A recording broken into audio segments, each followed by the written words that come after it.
Welcome to Martha Runs the World, a podcast with a new take on running, fitness, and all things health-oriented. I'm Martha Hughes, your host, and each week I present a new topic that is of interest to all runners. Welcome to episode 234 of Martha Runs the World. As always, I thank you so much for joining me this week. I thank you every single week. For over 4 years, I have put out an episode every single week. I never miss a week. It comes out every Tuesday. Without fail, I have never missed a Tuesday in over 4 years because this is my pride and joy. I love putting out my podcast. I love doing my show, and I love talking with you. I feel like you're right here with me, so I love talking with you every single week. You've run for many years. You love running. You look forward to it more than anything else. You even love getting up at 4 a.m. to challenge yourself on the local trails or on the road. You've accomplished some really tough races. Maybe you've finished some really hard ultra races, or maybe you've gotten a couple PRs in a marathon or two. But now it's tough to even get up when that alarm goes off. The spark is gone, the excitement of running isn't there, and every bone in your body aches, and every muscle screams for you to stop. These could be signs that you're overtraining. While exercise is generally good for you, too much exercise like running can be strenuous on your body. Exercise has a dose-response relationship, meaning the more you work out, the better your performance will be, to a point. But when you reach a certain point and go over that point, you're doing your body harm, and you're not getting the normal benefits of that exercise. The limit where your performance starts declining from exercise instead of improving is called overtraining syndrome, OTS, or burnout. You can reach the point of overtraining by exercising too much without enough recovery time between workouts. You can reach this limit by not properly fueling your body with the calories and nutrients it needs. The first phase of OTS is called overreaching. This is when you feel muscle soreness that's more intense than usual, but you push through and train without resting. You can experience overreaching after several consecutive days of hard workouts. Past this point, you will begin to experience overtraining syndrome as you train without resting. And here are some symptoms of OTS. Exercise-related symptoms. First, I'll go over the exercise-related symptoms. There are some non-exercise-related symptoms, and I'll cover that afterwards. You may experience symptoms of overtraining that are directly related to exercise, including increased muscle soreness that gets worse the more you train. And that's not normal. It's normal to feel some soreness after you train, but it's not normal for that soreness to increase. It really isn't. You'll have some soreness after tough workouts, but that soreness will go away. It won't get worse. It shouldn't get worse. A plateau or decline in athletic performance. This is one that really should, let's put should in there. It should make runners take notice. If you're training harder than ever before, but your times are slipping, there could be something wrong. It really is a red flag. And yes, I know we runners like to ignore red flags, but there are some red flags we shouldn't ignore. Well, okay, we shouldn't ignore any red flags, but some are a lot more serious than others, and we shouldn't ignore them. Inability to train at the level you usually do. Higher perceived effort for the same sessions. If you're noticing that it's harder to nail the pace, or that even easy runs are wearing you out, you may be suffering from overtraining syndrome. Excessive sweating and overheating. Feeling like your muscles are heavy or stiff, especially your legs. It's normal when you're training for a big race that on those days you run 2 days in a row, your legs are going to feel heavy. That's not what I'm referring to. What this means is day after day, your legs feel heavy, as if you can't move them, even if you haven't run that day. That's not normal. Injuries that keep coming back, like muscle sprains, stress fractures, and joint pain. If you're working too hard, your body won't be able to recover effectively.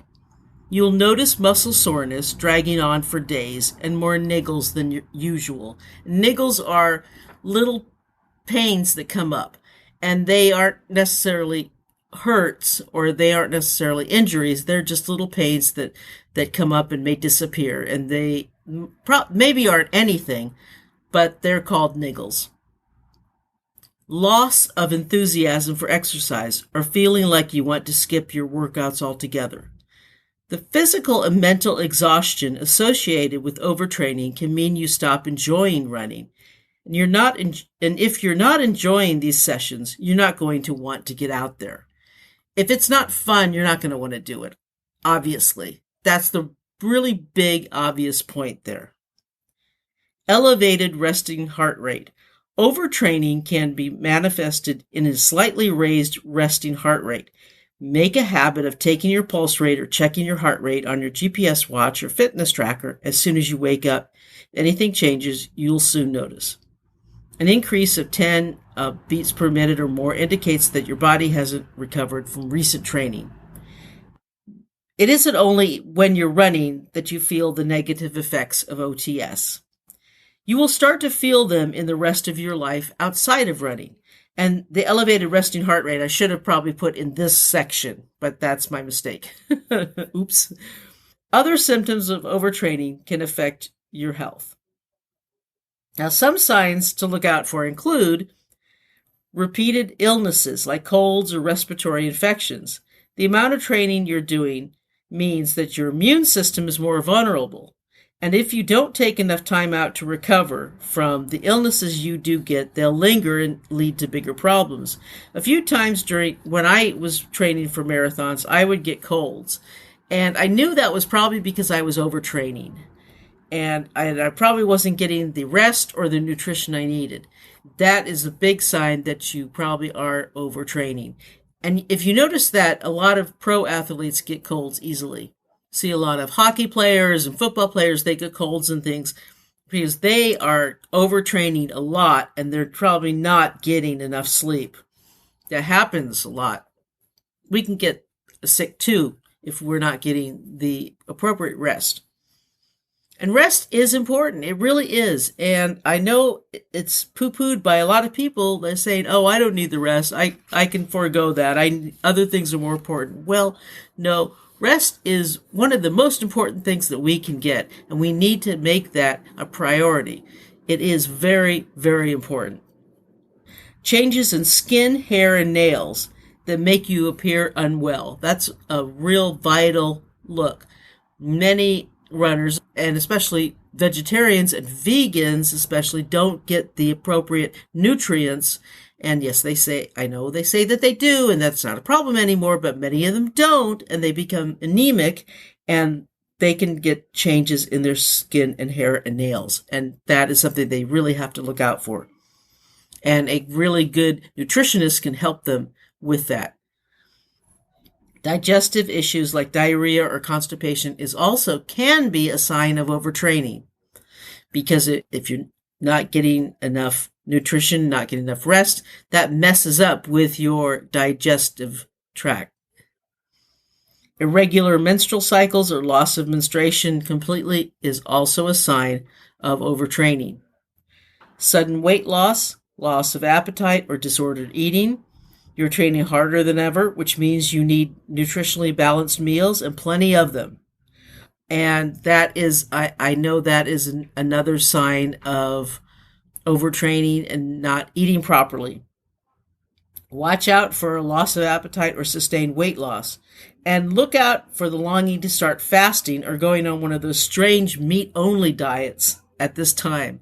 A lot of people do that, especially endurance athletes like ultra runners. Some of them love to go on those fasting where they won't eat for days or they'll only eat meat. A lot of them love to fall into that cycle, and then they somehow get sick or somehow get injured. And some of it relates all back to this. It's a big cycle. Disturbances to sleep. If you're suffering from lethargy, having trouble getting to sleep, or experience disturbed sleep, overtraining might be the cause. The body takes time to settle down after training. So long training sessions late in the day equal late bedtimes. And I don't know about you, but when I go on my long runs, and I have a especially long run that was tough, I have trouble sleeping. It's like with long races. I don't sleep well after a long race. The night before a long race and the night after a long race, I do not sleep well. So it's really, really important to get that sleep during the training as best as you can. It really is important to get rest. And I know I'm pushing that, and I'm really talking about that a lot because it's vital to get that rest. And even if you have to take an off day when you don't want to, you really have to make sure that you don't overtrain. And how can you recover from overtraining? If you think you have an overtraining problem, if you think that maybe you need to do that, these are some things that you can do to help yourself. Now you've worked out what's wrong, it's time to get it sorted. Just a few tweaks in your training could help to ensure a long and happy running life. Rest. The main ingredient to recovery from overtraining is rest. Your body repairs itself during rest periods. That's why getting enough sleep is important. These are the times you get the real benefit from all your hard work. This means you need to limit or even stop training for a determined period of time. The time will vary depending on the sport and the level of activity, but most recoveries take from 4 to 12 weeks. So it really depends, and I would check maybe with a sports professional on this, or running, maybe if you have a running coach or if you have a physician who's a runner to help you with that. That's something for a professional to help. Relax. Don't feel guilty about getting the amount of rest you need. It won't harm your running or your fitness. The right amount of rest will improve your running, because if you overtrain into an injury, that's going to harm your running. Take it easy. If all of your sessions are tough, hills, speed work, long runs, tempo runs, then you might be undermining all your hard work even as you do it. Pencil in plenty of easy runs and your quality sessions will shine. That's where the 80-20 type of workouts come in, where it's 80% easy, slow runs and 20% tough runs. That's a really, really good model to follow for your training, and that will ensure that you won't get too much hard runs in. It really helps you set a balance, because I see these people, especially young runners, I see them almost do every run at a tempo or sprint, and they're bounding down and they're doing these runs really, really fast, and it's just, you're running every run too fast. And then the next thing you know, they're in the clinic I work at with an injury. It happens a lot, more often than I wish it would. And then the next thing you know, they're not running anymore because they just get injured a lot. And it's really sad, because it doesn't have to be like that. Maybe just take it easy, go a little slower. Maybe that's not as exciting, but they'll have a much longer and much healthier and more fun running career, or more running history or future. Stop racing. Run for the sheer joy of it. Remember when running was fun? Just go out and take it easy. Go slow. Run someplace you've never run before. Go someplace and just enjoy it for the sheer fun of it. Ditch stress. As well as physical recovery, you'll need to isolate from other sources of stress in your life that might be contributing to your condition. So if you have other sources of stress, you got to get rid of it. If you have an unhappy job, start looking for a new job. Polish up that resume and see if you can find something else. Get some new relationships if you need that. Try to find something that's positive. Really, if you have negative people in your life, time to maybe clean out that Facebook friends list of yours, or something. But do something that's going to help relieve some of the stress in your life. You don't have to carry around stress. No, this is no time to be a martyr.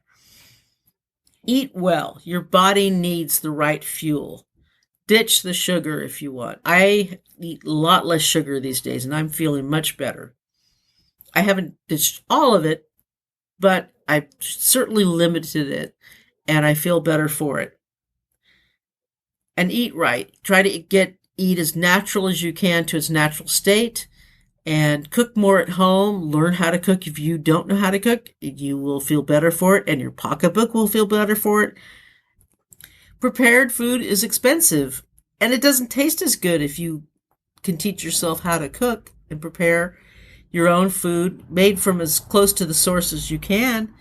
It always tastes better, I think, from that. Make sure you're replenishing the calories lost from each session so that you're not in an energy deficit. That was a hard sentence. A diet composed of at least 55% carbohydrates plus protein and plenty of fresh fruit and vegetables will provide the right mix of nutrients for your training. Get off the trendy diets.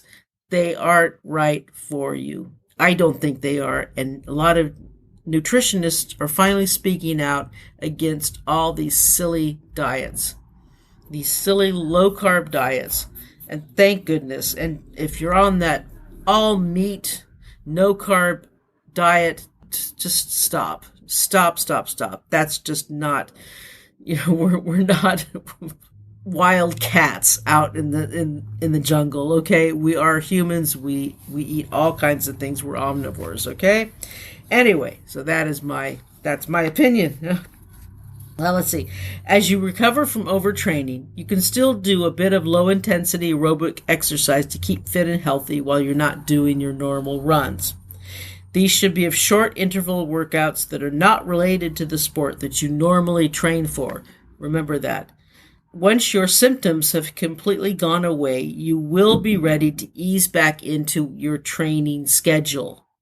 Your doctor and coach can help you determine when to get back to training and create guidelines for you. Getting back into training will be a slow process because you don't want to push your body too hard. That's important to remember.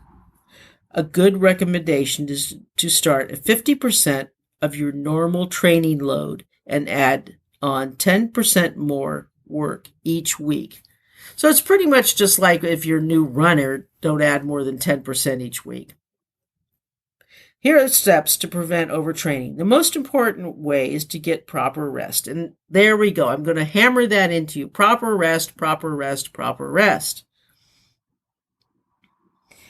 This can include taking at least one day off from physical activity each week to let your body recover. Athletes can benefit from time off each year from sports to allow for rest and recovery from sports-related injuries. And that's one thing that amateurs don't do that the pros do. Every professional runner, be they a track runner or a marathon runner or an ultra runner, has a time off in their running calendar. They'll take a month or 2 months or 3 months off and just mellow out and not do any racing. And maybe they will do some workouts, but they usually will focus on something else like strength training, or they'll reduce their mileage a lot and they'll focus on other things, like I said, like strength training, body work, that kind of thing. A lot of times it's in the wintertime. It doesn't necessarily have to be. Some runners who live like in Florida or in hotter areas, it might be the summertime. It just depends on when's the best time for them. But amateur runners don't seem to do that because they can find races all year long unless they're like in the wintertime and they don't like snow. Then they might take the winter off. But most amateur runners don't seem to have an off time, and that's where the overtraining comes in. And I am guilty of that myself. I have overtrained because I live in a very temperate climate where it's never really too cold or too hot to train in, especially in San Francisco. The weather is pretty mild all year long. The only time I've found where it's not been very conducive to running outside is during smoke of wildfires, and that doesn't happen all the time, and who knows when that will be. So it's not like I can just pencil that calendar in, say, oh, this is the time I'm not going to be able to train, because we may or may not have it. We didn't have it last year. I don't know if we're going to have it this year. But it's just usually it's a good idea to think of that, to maybe take a month off a year just to chill out and say, okay, this is where I'm going to take a little bit of time off of running and focus on strength training instead, and maybe do short runs or short, slow runs, or even just no runs and just walk instead. And it's important to also take cues from our bodies. Keep a training log with our workouts and how we feel afterwards can help realize when to slow down and what we're doing, and maybe what we're doing wrong and what we're doing right. You shouldn't try to exercise through pain just because you feel guilty about missing a day. And that's another thing too. If you miss a day, so what? It's not the end of the world. Just keep going and keep going on as usual. Don't try to make it up in the next day. I've done that as well, where I missed maybe a 5-mile run. So I said, okay, the next day I had a 4-mile run, so I'll just do an 8-mile run or something like that. And you really can't do that. It's just, you just should just skip that and just move on. It doesn't really make any sense to try to make the next run a double run or something like that, especially since you have a long run coming up in the weekend. Nutrition also can play an important role in preventing OTS. Make sure that you have a balanced diet, that you're eating well, and that you're keeping all your carbohydrates and protein and healthy fats. They didn't put that in there, but I'm adding that. Healthy fats are just as important, and to help fuel and repair your muscles and to keep things going. Your calorie intake should be high enough to match what you're burning. But you also, if you're older, you don't gain weight either. Oh, it's such a fine line, I tell you. I am going to do an episode in the future on how to keep running in your golden years and how to keep running healthy in your golden years, because there's a whole new set of rules, let me tell you. You should drink at least 8 glasses. I drink a lot more than that. You should drink many glasses of water to stay hydrated. And as us runners, you need to drink more than water. You should make sure you have enough electrolytes in your system to stay not only hydrated, but also to make sure that your electrolyte levels are balanced. And what else can be seen as overtraining? Unexplained underperformance syndrome. Okay, this is something else. UPS, not the delivery service, but the syndrome, as it's now known, is a persistent, unexplained dip in performance that continues even after you've had what you think is a sufficient rest. The term overtraining is, in truth, a little misleading. It's actually ineffective recovery and outside stresses that make us more susceptible to overtraining syndrome. You may be used to finding yourself feeling weary and achy during and after periods of hard training, but overtraining syndrome is much more simply post-training tiredness. The deep fatigue you feel can result in long-term problems, which demands longer period of recovery. So that you may need a longer period of recovery than you think.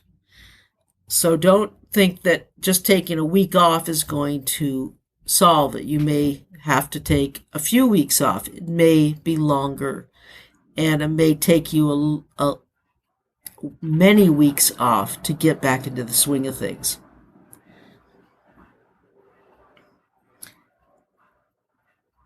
Unexplained underperformance is surprisingly common and occurs in elite athletes and mere mortals like us alike.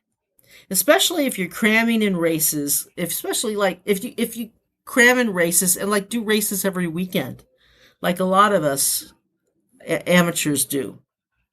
And if you've recently ramped up your miles a lot because you're trying to fit in that 100-miler, or if you try to do a 100-mile race every month and you're trying to do this and you're trying to do these amazing races, and oh boy, you're trying to just set this personal record for yourself.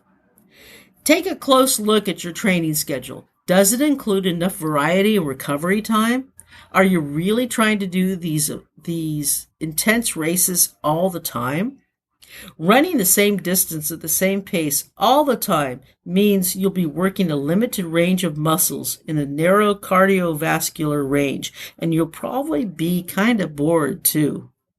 Calculating how much more recovery you need requires constant attention. You really have to pay a lot of attention to that recovery time. It's not just a little thing. As you become fitter, you'll recover more quickly from workouts, but pile on the miles too quickly and you could push your body too far. If you're feeling especially tired or suffering niggles that can become injuries and that seem to hang around, take the day off or settle for an easy run. It's better to turn up to your race slightly undertrained than not to make it to the start line at all.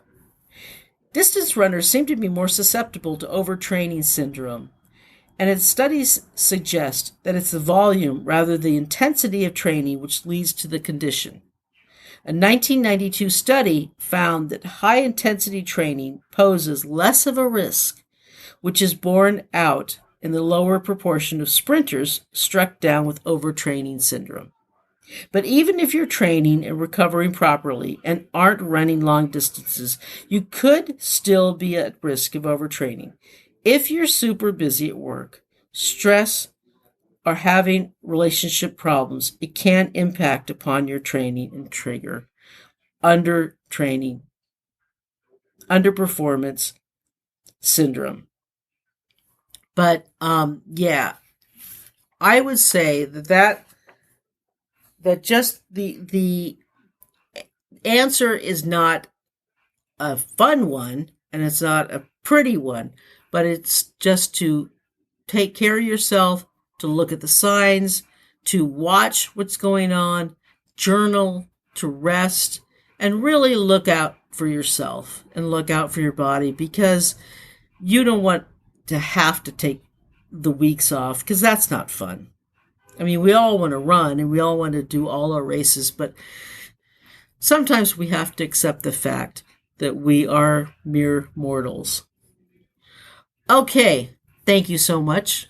The website is martharunstheworld.com. I do have a Patreon link on the website, so if you want to help out at Patreon and throw a couple bucks every month, that would be amazing and a real help. If you want to email me, it's martharunstheworld@gmail.com. And check out the blog. It comes out every Thursday, Friday, or Saturday. And that's it. That's all I got. So until next week, let's tie our shoelaces and go for a run.